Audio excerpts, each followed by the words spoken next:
Le Conseil des ministres s'est réuni ce lundi 26 novembre 2018 au Palais du Peuple, sous la très haute autorité de son Excellence M. Denis Sassou Nguesso, Président de la République, chef de l'État.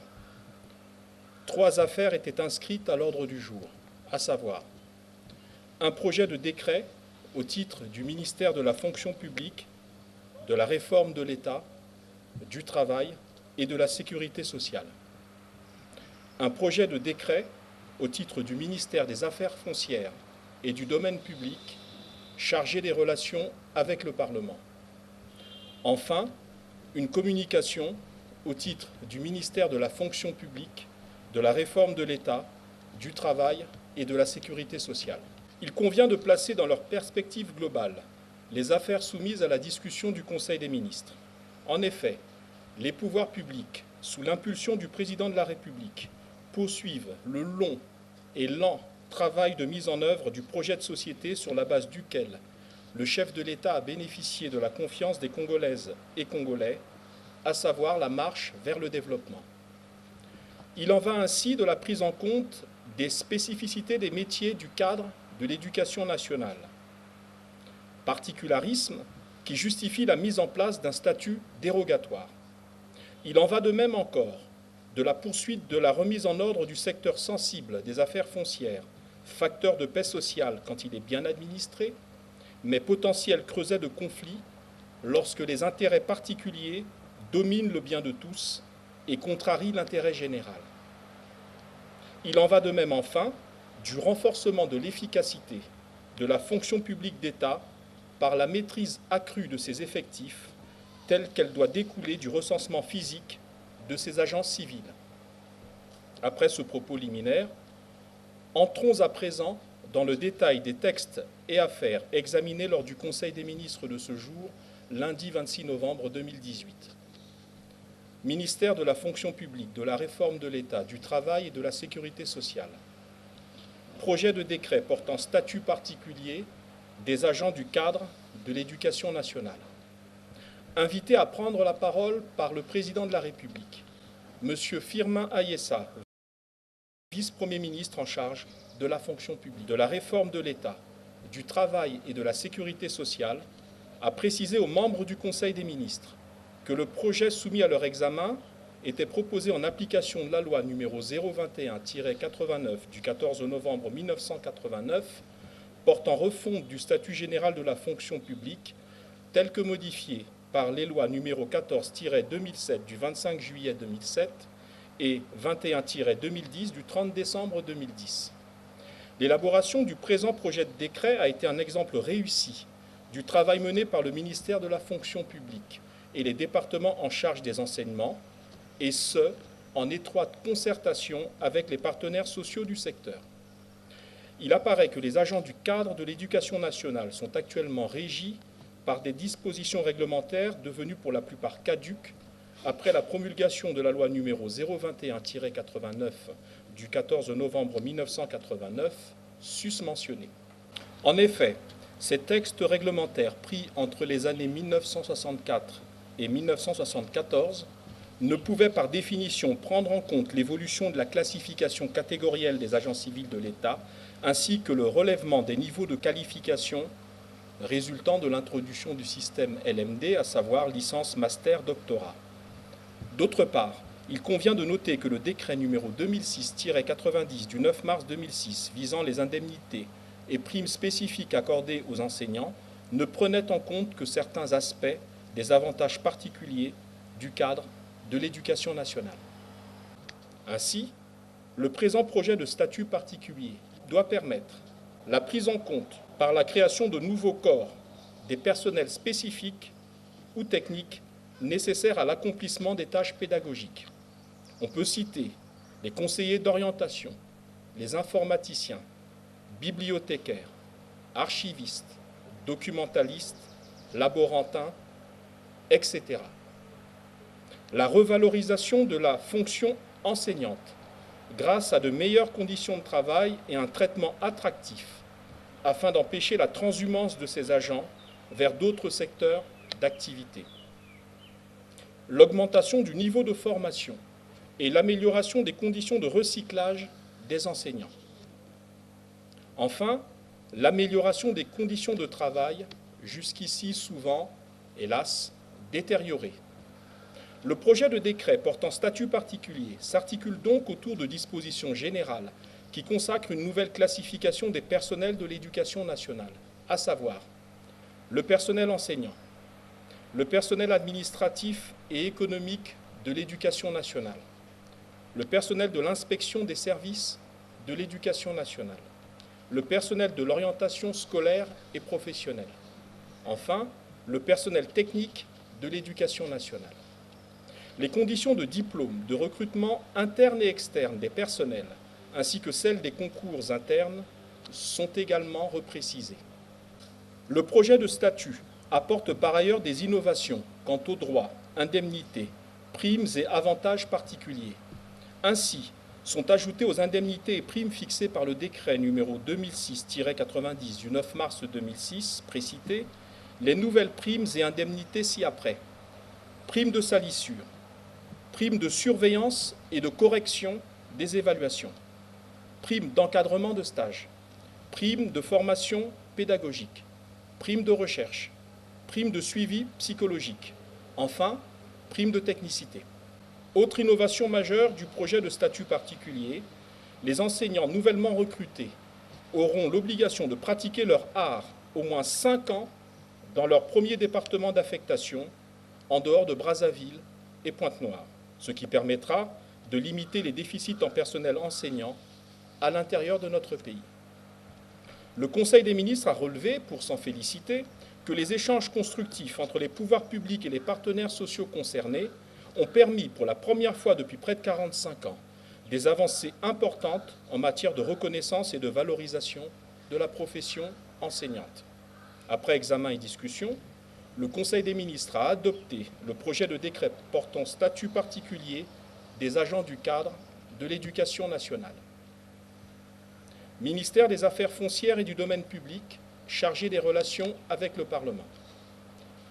Projet de décret fixant les attributions, la composition et le fonctionnement de la Commission nationale de reconnaissance des terres coutumières. Prenant à son tour la parole, M. Pierre Mabiala, ministre des Affaires foncières et du domaine public, chargé des relations avec le Parlement, a précisé aux membres du Conseil des ministres que la loi numéro 21-2018 du 13 juin 2018, fixant les règles d'occupation et d'acquisition des terres et terrains, prescrit que la commission chargée de donner tout son contenu à ce texte devra être rendue opérationnelle par décret pris en Conseil des ministres. Outil nécessaire à la bonne gouvernance foncière, ainsi qu'à la consolidation des recettes d'origine foncière. La commission en objet devra faciliter l'accès des acteurs économiques à des terres sécurisées, organiser les conditions de la constitution de réserves foncières par l'État en vue de l'affectation à titre gracieux par celui-ci de terres à la réalisation de projets de développement économique et social. Présidé par le ministre en charge des Affaires foncières et composé notamment des préfets de département, des présidents des conseils départementaux et municipaux, des sous-préfets, des administrateurs maires, des maires des communautés urbaines, des procureurs de la République, des lieux de situation des terres à reconnaître, la commission est saisie sur requête du mandataire de chaque famille terrienne concernée dans la période comprise chaque année entre le 2 janvier et le 2 février. Elle peut également être saisie par l'État à titre exceptionnel en cas de réalisation d'un projet d'intérêt général urgent. Au terme de la procédure, la reconnaissance des terres coutumières concernées est prononcée par arrêté du ministre en charge des Affaires foncières, et ce, dans les 45 jours qui suivent la saisine. Cet acte réglementaire valant alors autorisation d'immatriculation des terres coutumières ainsi reconnues par l'État. Prenant la parole, son Excellence M. Denis Sassou Nguesso, président de la République, chef de l'État, tout en se félicitant de l'adoption attendue des textes d'application, du cadre juridique permettant une gestion cohérente du secteur sensible du foncier, a rappelé que l'objet même du texte en discussion était de clarifier les rapports entre les propriétaires de terres coutumières, situation spécifique, et l'État lui-même, en ce que celui-ci doit pouvoir, tout en garantissant et pérennisant la propriété privée des uns, disposer des réserves foncières de terres afin d'impulser ce qui est son rôle de garant ultime de l'intérêt général, le développement économique et social de notre pays. Après examen et discussion, le Conseil des ministres a adopté le projet de décret fixant les attributions, la composition et le fonctionnement de la Commission nationale de reconnaissance des terres coutumières. Communication. Rapport relatif au recensement physique des agents civils de l'État. De nouveau invité par le président de la République à prendre la parole, M. Firmin Ayessa, vice-premier ministre de la fonction publique, de la réforme de l'État, du travail et de la sécurité sociale, a édifié les membres du Conseil des ministres sur le déroulement et l'issue du recensement physique des agents civils de l'État, ainsi que sur les conclusions à en tirer. Lancé officiellement le 31 octobre 2016 par le Premier ministre chef du gouvernement, le recensement a été réalisé sur l'ensemble du territoire national et dans les missions diplomatiques et consulaires du Congo à l'étranger. Il avait entre autres pour objectifs principaux: premièrement, la maîtrise des effectifs des agents civils de l'État pour assurer la rationalisation des profils et une meilleure répartition technique et géographique des personnels dans le but de promouvoir des services publics de qualité. Deuxièmement, la maîtrise de la masse salariale. Troisième objectif, la maîtrise statistique, tant quantitative que qualitative, des agents civils, afin de donner à l'État des outils utiles à la gestion des personnels et d'améliorer l'efficacité de son action. Autre objectif, la mise en place d'une administration moderne et performante au service du développement ainsi que des besoins des usagers. Résultat du recensement à la date du 30 avril 2018. Des effectifs. 71 548 agents civils de l'État avaient été pris en charge par la solde à la date du 31 décembre 2016. 64 156 agents civils ont été recensés au 1er juin 2017. 62 701 agents ont été dénombrés au titre des résultats provisoires, après le traitement du fichier des agents recensés, c'est-à-dire après retrait des matricules doubles ou erronées. La confrontation entre l'effectif initial des agents payés à la solde et celui de 62 701 agents dénombrés lors du recensement a permis de dégager un nombre de 8 847 agents qui ne se sont pas présentés au recensement. Parmi ces agents qui ne se sont pas présentés, on comptait 6 399 agents civils de l'État, dont 673 en activité, 4 525 agents non identifiés à leur poste de travail et 1 201 agents retraités, décédés ou en double emploi.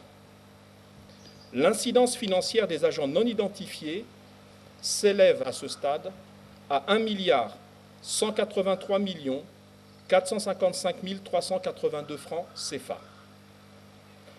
Autre statistique, 2448 agents non gérés par la fonction publique, c'est-à-dire des hautes personnalités politiques, responsables administratifs non fonctionnaires, magistrats, auditeurs de justice et agents du personnel local des ambassades du Congo à l'étranger. À la date du 30 avril 2018, il est compté et dénombré 61 868 agents civils de l'État qui ont été dûment identifiés à l'issue des opérations d'assainissement, des résultats provisoires et du traitement des réclamations. 1842 agents ont été admis à faire valoir leurs droits à la retraite au cours de la période d'avril à octobre 2018. Ainsi, leur retranchement porte donc les effectifs à 60 026 agents civils de l'État en activité à la date du 1er novembre 2018. Je répète, leur retranchement porte donc les effectifs à 60 026 agents civils de l'État en activité à la date du 1er novembre 2018. 738 agents sur ce total seront admis à faire valoir leur droit à la retraite en novembre et décembre 2018, ce qui portera les effectifs à 59 288 agents civils de l'État en activité à la date du 1er janvier 2019. Je répète, ce qui portera les effectifs à 59 288 agents civils de l'État en activité à la date du 1er janvier 2019. Deuxièmement, des constats qualitatifs. Le recensement a permis de constater, tout d'abord, que la fonction publique congolaise s'approche de manière heureuse d'une prise en compte paritaire du genre. Ainsi, la proportion d'agents civils se répartit à 51% pour les hommes contre 49% pour les femmes, avec une tendance affirmée à la féminisation accrue dans l'avenir, compte tenu de départs à la retraite qui concerneront davantage les agents de sexe masculin.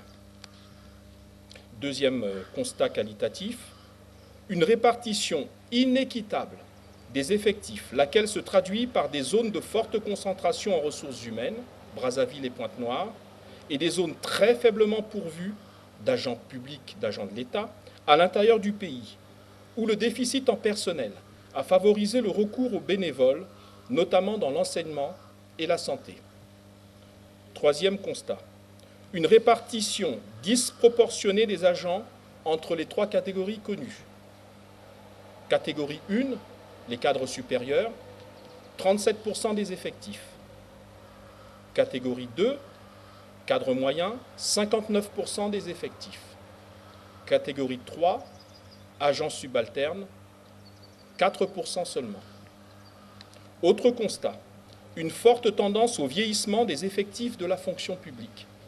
Ainsi, 0,80% des agents ont un âge inférieur à 25 ans. Je répète, 0,80% des agents civils de l'État actuellement en activité ont un âge inférieur à 25 ans. 13,74% ont un âge compris entre 26 et 34 ans. 48,96% ont un âge compris entre 35 et 49 ans. Enfin, 36,49% ont un âge supérieur à 50 ans. Ce vieillissement a pour conséquence logique une prévision de départ à la retraite qui est la suivante. 12 677 départs à la retraite sont prévus dans les 5 ans à venir, soit 21% des effectifs actuels, les ramenant à moins de 50 000 agents civils de l'État. 21 003 départs au total dans les 10 ans, soit 34% des effectifs actuels. Prenant la parole à ce stade des informations communiquées aux membres du Conseil des ministres, Son Excellence M. Denis Sassou Nguesso, président de la République, chef de l'État, a félicité le gouvernement, et notamment les ministères concernés par cette phase initiale, pour la finalisation effective et réussie du recensement physique des agents civils de l'État. Le chef de l'État a invité le Conseil des ministres à prendre acte de toutes les données objectives mises à sa disposition et a instruit le gouvernement, sur la base des statistiques produites ce jour par le vice-premier ministre de la fonction publique, à prendre en compte dans la gestion prévisionnelle des emplois dans la fonction publique ces données démographiques et qualitatives afin d'assurer la modernisation, la féminisation accrue et le rajeunissement de l'administration publique, levier essentiel d'action pour l'État lui-même.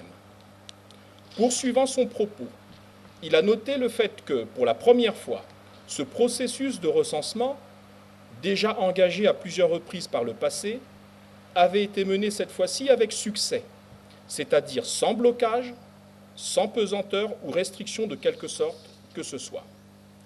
Le chef de l'État a donc invité le Conseil des ministres et au-delà de cette instance, le peuple lui-même a constaté qu'au lancement de ce recensement, c'est-à-dire le 31 octobre 2016, le nombre d'agents civils de l'État était de 71 548 personnes. Il relève ainsi qu'à la date du 1er janvier 2019, ce nombre sera désormais de 59 288 agents. Le président de la République a ajouté que ce processus nécessaire d'assainissement s'était déroulé dans la rigueur, sans arbitraire d'aucune sorte et dans le respect des droits de tous et de chacun. Aussi, le chef de l'État a instruit le gouvernement de poursuivre avec la même volonté politique affirmée le processus de remise en ordre de l'administration publique, en s'attaquant, comme il a déjà commencé à le faire, à l'occasion de cette première phase, aux comportements irréguliers et frauduleux, ainsi mis à jour. Pour ce faire, il a invité le Premier ministre chef du gouvernement à mettre en place dans les meilleurs délais un comité interministériel élargi aux départements ministériels les plus concernés, comité qui sera chargé de la consolidation des acquis du présent processus de recensement soumis à l'examen du Conseil des ministres, ainsi qu'à la prise en compte des implications en termes de gestion des données numériques et mener la mise en œuvre des réformes et mesures correctives préconisées par le rapport synthèse présenté ce jour par le vice-premier ministre en charge de la fonction publique. Dans ce contexte et face à l'ampleur des irrégularités constatées, le Conseil des ministres a invité le gouvernement à poursuivre la mise en œuvre des actions déjà engagées et à mener à bien sans faiblesse, mais sans arbitraire, les 16 mesures identifiées par le rapport soumis à son examen. Ces mesures sont notamment le retrait systématique des primes et indemnités spécifiques indûment perçues par certains agents civils de l'État, le retrait systématique des indemnités de fonction indûment perçues par certains agents pour des fonctions qu'ils n'exercent pas ou plus, l'abaissement de grade, de catégorie, d'échelle et d'échelon des agents surclassés abusivement et qui perçoivent des salaires sur la base de faux éléments de classification. À cet égard, des ordres de recettes seront pris à l'encontre des auteurs de ces fraudes, et ce, pour trop perçus. Il s'agit encore du retrait de toutes les primes et indemnités payées à tort aux agents placés irrégulièrement en rapprochement de leurs conjoints à l'étranger et leur mise en position de disponibilité d'office, conformément aux dispositions de l'article 150 de la loi numéro 021-89 du 14 novembre 1989 portant refonte du statut général de la fonction publique. Sur la base de l'exécution sans faille de ces mesures, le Conseil des ministres table sur une incidence financière de 305 841 932 francs CFA. Les pouvoirs publics devront également consigner sur un compte spécial de contrôle des salaires des agents qui ne se sont pas présentés au recensement et qui n'ont pas été identifiés à leur poste de travail. Engager les procédures de révocation sans droit à pension des agents recrutés ou reclassés sur la base de faux diplômes, et ce, conformément aux dispositions de l'article 295 de la loi numéro 021-89 précitée, avec engagement de poursuite pénale. De faire procéder à l'annulation pure et simple des faux textes de recrutement ou de promotion en attendant la mise en place d'un processus d'authentification des textes de recrutement et de promotion ainsi que d'authentification des diplômes. Il s'agit encore d'ordonner la mise en position de détachement d'office des agents qui exercent simultanément dans un établissement public, et ce, conformément aux dispositions de la loi numéro 021-89 précitée. De faire procéder à la révocation avec droit à pension pour abandon de poste de travail des agents exerçant simultanément dans le secteur privé. De procéder à la régularisation de la situation de certains agents régulièrement recrutés et en attente de prise en charge par la solde. Plus globalement, les pouvoirs publics devront intensifier les contrôles de présence par la mise en place d'un dispositif de veille, faire tenir régulièrement les conseils de discipline afin que soient prononcées des sanctions à vocation dissuasive, mettre en place un fichier unique fonction publique solde sur la base de la plateforme informatique du ministère en charge de la fonction publique, et ce, dans le cadre de la finalisation du projet de système intégré de gestion des ressources humaines de l'État, SIGRE en sigle, lequel projet vise la gestion automatisée des carrières administratives des agents civils de l'État. Enfin, de procéder par les voies appropriées à l'évaluation périodique des agents civils de l'État et s'assurer de la tenue régulière des commissions administratives paritaires pour une meilleure gestion des carrières administratives.